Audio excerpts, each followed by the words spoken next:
Bu Samarqand ekan-ku bu. Kuala Lumpurdagi Islom san'ati muzeyida Bibixonim madrasasi.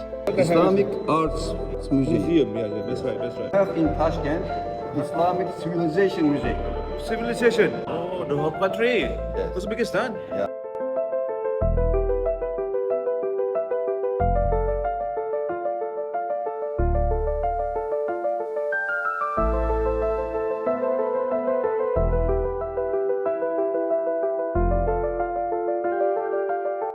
Bizni yurtimizga ishlatyaptimi yo'qmi bular mana?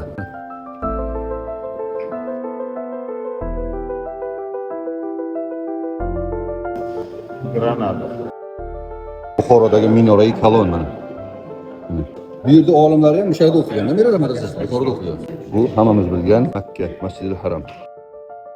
Yana bitta Samarqand mana biz faxrlanadigan Amir Temurning maqbarasi. Bu Edirne, Turkiya. Bu ham Samarqand. Imom Buxoriy. Masjid Nabaviy. Bu endi hammamiz biladigan Toj Mahal. Bunisi Turkistondagi Xo'ja Ahmad Yassaviy.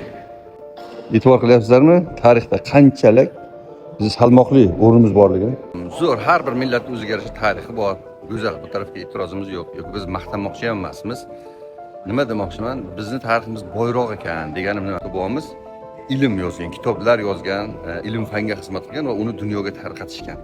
Mana shu tomoni bilan bizdagi tariximiz boyroq deyapman. Birovni tarixini kamsitishdan mutlaqo yiroqmiz. Faxrlanyapmiz, xursand bo'lyapmiz.